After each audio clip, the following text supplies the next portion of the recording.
नमस्कार दोस्तों, मैं विकास पाटीदार। आज की क्लास में आपका स्वागत है। आज हम पढ़ेंगे भारत के भौतिक प्रदेश का दूसरा भाग, भारत के विशाल मैदान या भारत के मध्यवर्ती विशाल मैदान। दोस्तों, बड़ी मेहनत से वीडियो बनाते हैं और आपसे एक उम्मीद रखते हैं कि आप इसको अधिक से अधिक सब्सक्राइब और शेयर करें और वीडियो को स्किप नहीं करें। आप लोग उस वीडियो को पूरा देखें ताकि उस टॉपिक से रिलेटेड क्रमबद्धता बनी रहे। आइए हम शुरू करते हैं हमारा लेसन। आइए हम देखते हैं मध्यवर्ती विशाल मैदान, उसकी उत्पत्ति किस प्रकार हुई। तो देखिए, ये आपके हिमालय के आपके तीनों भाग हो गए और सबसे अंत में कौन सी श्रेणी बनी? शिवालिक श्रेणी बनी। और ये भारतीय का कौन सा है? प्रायद्वीपीय पठार। अब जब हिमालय पर्वत बन गया, बनने के बाद हिमालय के दक्षिण में, जैसे ये हिमालय पर्वत बन गया तो उसके जस्ट दक्षिण में, मतलब शिवालिक के जस्ट नीचे की ओर, दक्षिण की ओर एक भूसन्नति थी। क्या थी? भूसन्नति। और क्या हुआ? हिमालय से निकलने वाली जो नदियां हैं और प्रायद्वीपीय पठार से निकलने वाली जो नदियां हैं, उन नदियों के द्वारा यहाँ पर किसका जमा होता गया? अवसादों का जमा होता गया। और धीरे धीरे अवसादों के जमा होने से ये पूरा भाग है वो तलछट और अवसादों से क्या हो गया? भर गया। और उसके कारण से किसकी उत्पत्ति हुई है? मैदान की उत्पत्ति हुई है। शिवालिक कौन से काल में बनी? प्लायोसीन काल में बनी। और प्लायोसीन काल के बाद का जो काल कौन सा होता है? प्लीस्टोसीन काल। तो इस मैदानी भाग की उत्पत्ति कौन से काल में हुई है? प्लीस्टोसीन काल में हुई है। और ये जो भूसन्नति थी वो किसका अवशेष थी? टैथी सागर का अवशेष थी। नेक्स्ट हम देखते हैं मध्यवर्ती विशाल मैदान। अब देखिए, मध्यवर्ती विशाल मैदान को हिमालय का उपहार कहते हैं। यहां पर तो आ गई आपके हिमालय पर्वत श्रेणी। अब देखिए, इधर से निकलने वाली सिंधु और उसकी सहायक नदियां, इधर से गंगा और उसकी सहायक नदियां, और इधर से आपके ब्रह्मपुत्र और उसकी जो सहायक नदियां हैं, उन सहायक नदियों के द्वारा जो भूसन्नति थी शिवालिक के दक्षिण में, वहां पर अवसादों का जमा होता गया और उसके कारण से इसकी उत्पत्ति हुई है। इसलिए इसको हिमालय का उपहार है वो कहते हैं। इसका क्षेत्रफल कितना है? 7 लाख वर्ग किलोमीटर। और इसकी चौड़ाई कितनी है? 100 से 500 किलोमीटर। और लंबाई कितनी है? 2400 किलोमीटर है। संरचनात्मक दृष्टि से जो मैदानी भाग है उसको मुख्य रूप से अपन 4 भागों में बांट देते हैं: भाबर प्रदेश, तराई प्रदेश, खादर प्रदेश और बांगर प्रदेश। अब देखिए, पहले हम देख लेते हैं भाबर प्रदेश। देखिए, पर्वतीय क्षेत्रों पर ढाल क्या होता है? ढाल क्या होता है? तीव्र होता है। नदी का वेग भी क्या होगा? ढाल तीव्र होगा तो नदी का वेग भी तीव्र होगा। और तीव्र होने से उसकी परिवहन शक्ति भी क्या होगी? तीव्र होगी। और अपर्दन शक्ति भी क्या होगी? तीव्र होगी। लेकिन जैसे ही नदियां हैं वो पर्वतीय क्षेत्रों को छोड़कर कहाँ प्रवेश करती है? मैदानी भागों में प्रवेश करती है। तो मैदानी भागों में प्रवेश करने से ढाल क्या हो गया? कम हो गया। नदी का वेग भी क्या हो गया? कम हो गया। परिवहन शक्ति भी क्या होगी? कम होगी। तो क्या हुआ? जितने भी बड़े बड़े कंकड़ पत्थर हैं, चट्टानों के टुकड़े हैं, वह पर्वत पदीय भागों में क्या कर देती है? नदी जमा कर देती है। और उससे निर्मित जो मैदानी भाग है उनको क्या कहते हैं? भाबर कहते हैं। और नदियां हैं वो ऊपरी भाग पर दिखाई नहीं देती है। सेकंड भाग आता है तराई प्रदेश। देखिए, भाबर के जस्ट दक्षिण में कौन से प्रदेश मिलते हैं? तराई प्रदेश मिलते हैं। अब नदियां भाबर के बाद पुनः नदियां क्या होती है? प्रकट होती है। और वहां पर कौन सी मिट्टी का? बारीक मिट्टी का निक्षेप होता है। और बारीक मिट्टी और जल के संपर्क के कारण पूरा क्षेत्र कैसा बन जाता है? दलदली क्षेत्र बनता है। और उसी दलदली क्षेत्र से निर्मित जो मैदानी भाग है, उस मैदानी भाग को अपन कौन से प्रदेश कहते हैं? तराई प्रदेश कहते हैं। तराई के बाद आपको मिलेगा खादर और बांगर प्रदेश। पहले देख ले बांगर प्रदेश किसे कहते हैं। देखिए, मैदानी भागों में जो पुराने जलोढ़ मैदान है, पुराने जलोढ़ मैदान है, उनको अपन क्या कहते हैं? बांगर कहते हैं। पुराने जलोढ़ क्यों है? क्योंकि यह जो नदी घाटी है, उस नदी घाटी से मिट्टियों के जमा होने से अत्यधिक ऊंचे हो जाते हैं। और अत्यधिक ऊंचे हो जाने के कारण से वर्तमान समय में वहां पर बाढ़ का पानी नहीं पहुंच पाता है। तो ऐसे पुराने जलोढ़ मैदानों को अपन क्या कहते हैं? बांगर कहते हैं। और खादर से याद रखिए खड्डा, खड्डे में क्या भरा रहता है? जल। मतलब ऐसे प्रदेश जहां वर्तमान समय में बाढ़ के कारण मिट्टी का क्या होता है? नवीनीकरण होता रहता है। मतलब नवीन जलोढ़ मैदान क्या कहलाता है? खादर कहलाता है। अब इसको ऐसे समझ लें, ये हिमालय पर्वत हो गया। हिमालय पर्वत से निकलने वाली जो नदियां हैं वो पर्वतपदीय भागों में बड़े बड़े कंकड़ पत्थरों का क्या कर देती है? जमाव कर देती है। और उसके जमाव करने से निर्मित जो भाग है उनको कौन सा प्रदेश कहते हैं? बाबर। बाबर के जस्ट नीचे आपको कौन से प्रदेश? बारीक मिट्टी का निक्षेप मतलब दलदली क्षेत्र बनता है। और उस दलदली क्षेत्र से निर्मित जो मैदानी भाग है उनको कौन सा प्रदेश कहते हैं? तराई प्रदेश। और तराई से जस्ट नीचे आपको कौन से प्रदेश मिलेंगे? बांगर और खादर प्रदेश मिलते हैं। तो कभी कभी एग्जाम में क्रम पूछता है उत्तर से दक्षिण की ओर, तो उत्तर में हिमालय, फिर आपको भाबर प्रदेश, फिर आपको तराई प्रदेश और फिर बांगर और खादर। बांगर और खादर दोनों साथ में ध्यान में रखना है। तो ये 4 क्रम है वो आपको अच्छे से ध्यान में रखना है। अब मैदानी भागों के संरचनात्मक वर्गीकरण को थोड़ा डिटेल से देख लेते हैं। तो सबसे पहले देख लेते हैं भाबर प्रदेश। देखिए भाबर प्रदेश कहाँ मिलते हैं? शिवालिक के दक्षिण में। तो ये आपकी कौन सी पर्वत श्रेणी होगी? शिवालिक। और शिवालिक के दक्षिण में क्या मिलते हैं? भाबर प्रदेश। मतलब हिमालय से निकलने वाली जितनी भी नदियां हैं वो मैदानी भागों में या शिवालिक के दक्षिण में किसका निर्माण करती है? भाबर प्रदेशों का क्या करती है? निर्माण करती है। इसकी चौड़ाई कितनी होती है? 8 से 15 किलोमीटर। और हिमालय से निकलने वाली जो नदियां हैं वह इस क्षेत्र में कंकड़, बजरी और मिश्रित अवसादों का क्या करती है? जमाव करती है। और नदियां ऊपरी भाग पर दिखाई नहीं देती है। और ये फसलों के उत्पादन की दृष्टि से ज़्यादा उपयुक्त नहीं है क्योंकि यहाँ पर कंकड़ पत्थरों का क्या होता है? जमाव। नेक्स्ट दूसरा भाग देखते हैं, तराई प्रदेश। तराई प्रदेश क्या है? भाबर के जस्ट दक्षिण में मिलने वाले जो मैदानी भाग है उनको अपन कौन से प्रदेश कहते हैं? तराई। जिसकी चौड़ाई कितनी होती है? 15 से 30 किलोमीटर होती है। और यहाँ पर एकदम बारीक मिट्टी का निक्षेप होता है। और बारीक मिट्टी का निक्षेप और जल के संपर्क के कारण पूरा क्षेत्र कैसा हो जाता है? दलदली मैदानी भाग। और उसी को अपन कौन से प्रदेश कहते हैं? तराई प्रदेश कहते हैं। और ये पूरा प्रदेश दलदली भाग होता है, मच्छरों की अधिकता होती है और उसके कारण से यहाँ पर मलेरिया का जो प्रकोप होता है वो सर्वाधिक होता है। और यहाँ पर वनों और वन्य जीवों की क्या होती है? प्रधानता होती है क्योंकि यहाँ पर वन है वो सर्वाधिक मिलते हैं। और यहाँ पर एक घास पाई जाती है जिसका नाम क्या है? हाथी घास। अगर आप यहाँ पर देखोगे तो यह हिमालय से निकलने वाली नदियाँ, तो यहाँ पर आपको मिलेंगे भाबर प्रदेश। और भाबर के जस्ट दक्षिण में आपको कौन से प्रदेश मिलेंगे? तराई प्रदेश मिलते हैं। कौन से प्रदेश मिलते हैं?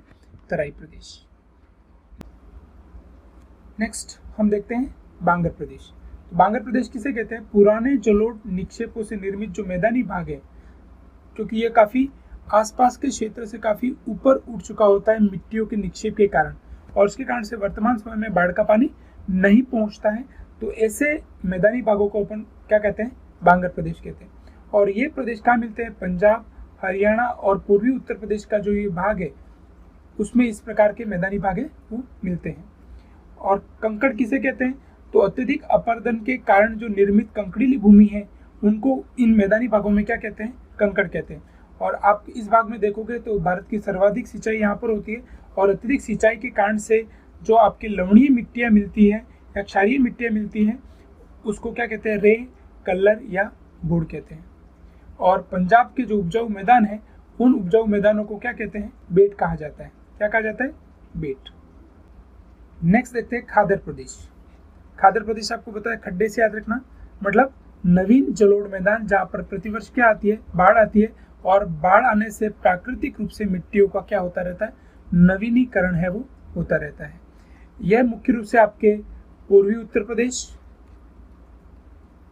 ठीक है, बिहार और बंगाल, इन 3 राज्यों में आपके खादर प्रदेश है वो पाए जाते हैं। ठीक है, इसी का ही खादर प्रदेश का ही एक पार्ट अलग से थोड़ा देख लें। हम देखते हैं डेल्टाई प्रदेश। तो डेल्टाई प्रदेश किसे कहते हैं? समुद्र में गिरने से पहले ढाल क्या हो जाता है? कम हो जाता है। और उसके कारण से अवसादों का जमाव होने से आपकी एक त्रिभुजाकार संरचना बनती है जिसको अपन क्या कहते हैं? डेल्टा। जैसे गंगा नदी की बात करें तो गंगा नदी है वो समुद्र में गिरने से पहले ढाल कम हो जाता है और उसके कारण से अवसादों का जमाव हो जाता है और नदी कई शाखाओं में क्या हो जाती है? बढ़ जाती है। तो उसके कारण जो त्रिभुजाकार संरचना बनती है उस त्रिभुजाकार संरचना को क्या कहते हैं? डेल्टाई प्रदेश कहते हैं। और डेल्टाई प्रदेश कैसे होते हैं? दलदलीय भाग होते हैं। अब डेल्टाई प्रदेशों में जब आपके समुद्र में ज्वार आता है और उसके कारण से जो उच्च भूमि होता है, जो उस ज्वार में डूबता नहीं है, तो ऐसे भाग को क्या कहते हैं, चार कहते हैं। और जो निम्न भूमि भाग होता है, जो ज्वार के पानी में क्या हो जाता है, डूब जाता है, तो उसको क्या कहते हैं, बिल कहते हैं। अब देखिए नेक्स्ट हम बात करते हैं सुंदरवन का डेल्टा। तो सुंदरवन का डेल्टा है वो मुख्य रूप से 2 देशों में फैला हुआ है, बांग्लादेश और इधर से आपके भारत। और भारत में बात करें तो मोस्टली कौन से राज्य का भाग है, पश्चिम बंगाल का भाग है। और ये भाग भी कैसा है, दलदलीय भाग है। यहाँ पर किसकी अधिकता है, सुंदरी वृक्ष की अधिकता, और उसी के कारण से इसको कौन सा डेल्टा कहते हैं, सुंदरवन का डेल्टा है वो कहा जाता है। और यहाँ पर कौन सी वनस्पति मिलती है, मैंग्रोव वनस्पति मिलती है। और सुंदरवन का जो डेल्टा है वह विश्व का सबसे बड़ा डेल्टा है। नेक्स्ट हम बात करें तो मैदानी भाग का प्रादेशिक वर्गीकरण। अब देखिए प्रादेशिक वर्गीकरण में पहला देखिए राजस्थान का मैदान फर्स्ट हो गया। दूसरा जो भाग है वो पंजाब और हरियाणा का मैदान, जो पंजाब और हरियाणा में है। तीसरा भाग गंगा का मैदान, जो गंगा और उसकी सहायक नदियों के द्वारा निर्मित, ठीक है। उसको फिर 3 भागों में बांट दिया गया, ऊपरी गंगा, मध्य गंगा और निचली गंगा का मैदान। और चौथा भाग है आपके ब्रह्मपुत्र का मैदान, जो मुख्य रूप से आपके कौन से राज्य में है, असम राज्य में। तो आइए इसको थोड़ा डिटेल से देख लेते हैं। आइए हम प्रादेशिक वर्गीकरण का पहला भाग देखते हैं, राजस्थान का मैदान। तो राजस्थान का मैदान है वह अरावली के कौन सी दिशा में स्थित है, पश्चिम में। देखिए यहाँ पर पर्वत श्रेणी आती है अरावली, कौन सी पर्वत श्रेणी आती है, अरावली। तो यह जो मैदानी भाग है वो अरावली के कौन से भाग में स्थित है, पश्चिमी भाग में स्थित है। इस मैदानी भाग को अपन 2 भागों में बांट देते हैं, मरुस्थलीय और अर्धमरुस्थलीय। आप यहाँ पर देखोगे तो ये भाग तो है आपके मरुस्थलीय और ये क्या हो जाएगा, अर्धमरुस्थलीय। और मरुस्थलीय और अर्धमरुस्थलीय को बांटने वाली रेखा कौन सी है, 25 सेंटीमीटर वर्षा रेखा। नेक्स्ट, इस मैदान भाग की उत्पत्ति समुद्र के पीछे हटने से या इसकी उत्पत्ति किससे मानी जाती है, तैतीस सागर से मानी जाती है, क्योंकि यहाँ पर कई खारे पानी की झीलें हैं जो यह प्रमाण देती हैं कि पूर्व काल में यह किसी महासागर का क्या थे, हिस्सा थे। जयपुर के आसपास आपको यहाँ मिलेगी सांबर झील, आपको नागौर में मिलेगी डिडवाना, आपको बाड़मेर में मिलेगी पंचभद्रा, बीकानेर में मिलेगी लूणकरणसर। तो ये सभी तो ये सभी आपके खारे पानी की झीलें हैं जो ये प्रमाण देती है कि पूर्व काल में किसी सागर का क्या थे, हिस्सा थे।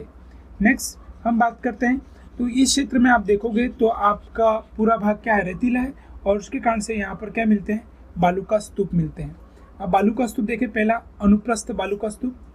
अनुप्रस्थ किसको कहेंगे, पवनें जा रही हैं और पवनों की दिशा के कैसे बनने वाले, समकोण पर बनने वाले बालू का स्तूपों को क्या कहते हैं, अनुप्रस्थ। दूसरा होता है अनुदैर्ध्य, पवनें जा रही हैं और पवनों की दिशा के समानांतर बनने वाले जो बालू का स्तूप है उनको क्या कहते हैं, अनुदैर्ध्य। और अनुप्रस्थ बालू का स्तूप का एक विशेष प्रकार जिसको कहते हैं बरखान, ठीक है, उनकी आकृति इस प्रकार की होती है विशेष। तो ऐसे जो बालू का स्तूप होते हैं उनको क्या कहते हैं, बरखान कहते हैं। नेक्स्ट, इस क्षेत्र में हम देखते हैं कि वर्षा की मात्रा 50 सेंटीमीटर से क्या होती है, कम होती है। नेक्स्ट, यहाँ पर प्रवाहित होने वाली एकमात्र नदी कौन सी है, लूनी नदी। कौन सी नदी, लूनी नदी। और यदि उसका उत्तरी भाग आप मैदानी भाग का देखोगे तो क्या है, अंतः प्रवाह प्रणाली पाई जाती है।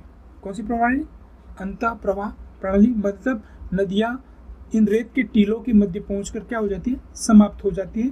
तो ऐसी प्रणाली को अपन क्या कहते हैं, अंतः प्रवाह प्रणाली। जैसे गग्गर, कांतली, ठीक है, वो इसी अंतः प्रवाह प्रणाली का एक हिस्सा है। नेक्स्ट, यहाँ पर कौन सी शिलाकृतियाँ देखने को मिलती है, वायु जनित शिलाकृतियाँ, क्योंकि रेतीला भाग है, पवनें चलती हैं, इसलिए उन पवनों से निर्मित जो शिलाकृतियाँ है वो इस क्षेत्र में हमें देखने को मिलती है। नेक्स्ट देखिए, यहाँ पर एक महत्वपूर्ण नहर प्रणाली है जिसको अपन कहते हैं इंदिरा गांधी नहर प्रणाली, और यह विश्व की सबसे लंबी नहर प्रणाली है। और उसके कारण से धीरे धीरे यहाँ की पारिस्थितिकी में क्या हो रहा है, परिवर्तन। देखिए यहाँ पर सतलज और व्यास नदियाँ पंजाब में, और वहाँ पर एक बांध है जिसको कहते हैं अपन हरी के बैराज बांध। तो हरी के बैराज बांध से इस इंदिरा गांधी नहर को निकाला गया है और पश्चिमी रेगिस्तान में आपके जैसलमेर और बाड़मेर तक इस नहर प्रणाली को बनाया गया, और उसके कारण से धीरे धीरे इस क्षेत्र में अत्यधिक क्या हो रही है, सिंचाई हो रही है। जो बालू का स्तूप पहले स्थानांतरित थे वो धीरे धीरे क्या हो रहे हैं, स्थायी होते जा रहे हैं। अपन छोटा सा उदाहरण देखें कि गंगानगर पहले रेगिस्तानी भूभाग था, लेकिन वर्तमान समय में यहाँ पर अत्यधिक सिंचाई होने से इसको राजस्थान का क्या कहते हैं, अन्न भंडार कहा जाता है। क्या कहते हैं, अन्न भंडार। किसको कहते हैं, गंगानगर जिले को। नेक्स्ट हम देखते हैं प्रादेशिक वर्गीकरण का दूसरा भाग, पंजाब और हरियाणा का मैदान। तो पंजाब और हरियाणा का मैदान पंजाब और हरियाणा राज्य में विस्तृत है। इसकी रचना किससे हुई है, सिंधु और उसकी जो सहायक नदियां हैं, कौन कौन सी, झेलम, चेनाब, रावी, व्यास और सतलज नदियों से इसकी क्या हुई है, रचना हुई है।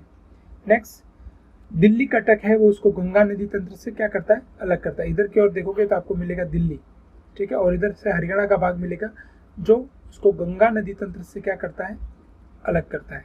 इस मैदानी भाग में जो नदी के कगार होते हैं या नदी के जो किनारे होते हैं जिनकी ऊंचाई 3 मीटर से अधिक होती है उसको क्या कहते हैं, छाया कहते हैं। इस मैदानी भाग में जो उपजाऊ खादर मिट्टियां होती है या उपजाऊ जो मैदानी भाग होते हैं जिनको क्या कहा जाता है, बेट कहा जाता है। और शिवालिक के दक्षिण में आपके जो छोटी छोटी नदियां प्रवाहित होती है उन छोटी छोटी नदियों को क्या कहते हैं, चोस कहते हैं। दो नदियों के बीच का जो भाग होता है उनको क्या कहते हैं, दो आप कहा जाता है। आप का मतलब होता है नदियां या जल की धाराएं। तो यहाँ पर कुछ विशेष दोआब क्षेत्र पाए जाते हैं जिनके नाम आपको याद रखना है। जैसे बिस्त दोआब, बिस्त को लिखते हैं BIST, तो बी से हो जाएगा व्यास और ST से याद रखना आपको सतलज। तो व्यास और ये सतलज उन दोनों के बीच का जो भाग है उसको कहते हैं बिस्त दोआब। कौन सा दोआब, बिस्त दोआब। उसके बाद आता है बारी, व्यास और रावी, बारी को ऐसे याद रखें, बारी, ठीक है। तो बी से हो जाएगा व्यास और आर से याद रखना है रावी। तो व्यास और रावी के बीच का जो ये भाग है इसको कहते हैं बारी दोआब। कौन सा दोआब, बारी। नेक्स्ट रेचना दोआब, रावी और चेनाब, रेचना दोआब। तो आर से तो हो जाएगा रावी और यहाँ से आपको CH से याद रखना चेनाब। तो रावी और चेनाब के बीच का जो भाग है वो कहलाता है रेचना दोआब। कौन सा दोआब, रेचना दोआब। नेक्स्ट चाज दोआब, तो चाज किसके बीच में है, चेनाब और झेलम। तो चाज को ऐसे याद रखें, चाज। तो CH से हो जाएगा चेनाब और जे से याद रखना है झेलम। तो चेनाब और झेलम के बीच का जो भाग है वो कहलाता है चाज दोआब। कौन सा दोआब, चाज दोआब। और सिंधु सागर दोआब, तो सिंधु और चेनाब नदी के बीच ये हो गया सिंधु नदी और इधर से होगी ये चेनाब नदी, उसके बीच का जो भाग है वो कहलाता है सिंधु सागर दोआब क्षेत्र कहलाता है। नेक्स्ट हम देखते हैं गंगा का मैदान। तो गंगा का जो मैदान है वह आपके यमुना से लेकर कहाँ तक फैला हुआ, तीस्ता तक। यहाँ पर आपके नदी आती है यमुना और ये यहाँ से आपके निकलती है तीस्ता।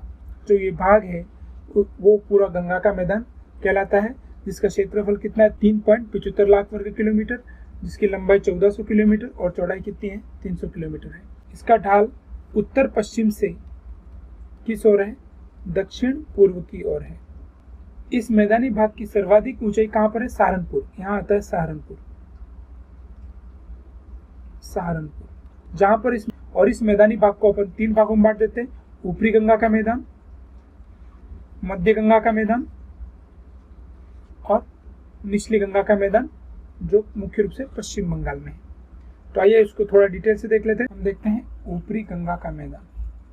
तो ऊपरी गंगा का मैदान है वह कहाँ आता है, पूर्वी उत्तर प्रदेश में, पूर्वी उत्तर प्रदेश में आता है, जो आपके कितने सेंटीमीटर, 50 सेंटीमीटर से 100 सेंटीमीटर वर्षा रेखा के बीच। देखिए यहाँ पर आती है 50 सेंटीमीटर और इधर आती है 100 सेंटीमीटर वर्षा रेखा की मध्य का भूभाग है। और यहाँ पर किसकी कृषि होती है, गेहूं और चावल की कृषि होती है मुख्य रूप से। और यहाँ पर गंगा, शारदा, रामगंगा, घाघरा आदि मुख्य नदियाँ क्या होती है, प्रवाहित होती है। यहाँ पर एक बात ध्यान में रखना कि यमुना और गंगा के आसपास का जो भूभाग है वह यहाँ पर कहलाता है रुहेलखंड का मैदान। इसका रुहेलखंड का मैदान। और घाघरा के आसपास का जो इधर का भाग है वो कहलाता है आपके अवध का मैदान। किसका मैदान कहलाता है? अवध का मैदान कहलाता है। नेक्स्ट, गंगा का दूसरा भाग आता है मध्य गंगा का मैदान। तो मध्य गंगा का मैदान आपके जो ग्रीन कलर में आपको दिख रहा है यहाँ से लेकर, जो मुख्य रूप से आपके पूर्वी उत्तर प्रदेश और कौन से राज्य में आता है? बिहार राज्य में वो आता है।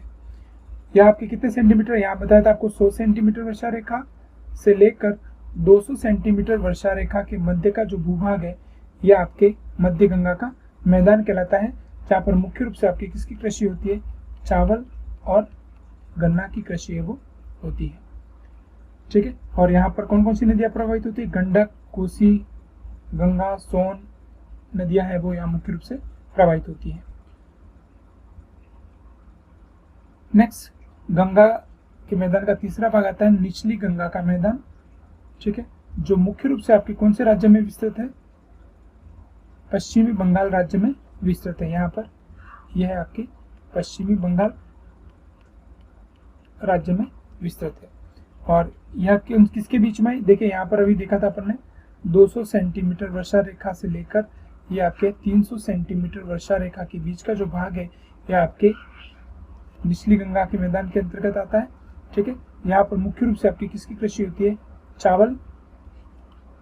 चावल और जूट की कृषि होती है। जूट की कृषि मोस्टली जो गंगा का डेल्टाई प्रदेश है उस भाग में यह कृषि होती है। ये प्रादेशिक वर्गीकरण का चौथा भाग आता है ब्रह्मपुत्र का मैदान। तो ब्रह्मपुत्र का जो मैदान है वो ब्रह्मपुत्र और उसकी सहायक नदियों के द्वारा निर्मित है। देखिए यहाँ पर बहती है ब्रह्मपुत्र नदी और यहाँ उसमें कई सहायक नदियां हैं वो इसमें आकर क्या होती है? मिलती है, जिसके द्वारा इस मैदानी भाग की क्या है? रचना हुई है। और ये भाग मुख्य रूप से कौन से राज्य में स्थित है? असम राज्य में स्थित है। नेक्स्ट, इस ब्रह्मपुत्र नदी द्वारा असम मैप में देखें आप लोग, जो शेडेड भाग दिख रहा है आपको, यहाँ पर ब्रह्मपुत्र नदी के द्वारा मिट्टियों का जमाव होता है और उसके कारण एक द्वीप बनता है और उस द्वीप को अपन कौन सा द्वीप कहते हैं? माजुली द्वीप, जो विश्व का सबसे बड़ा क्या है?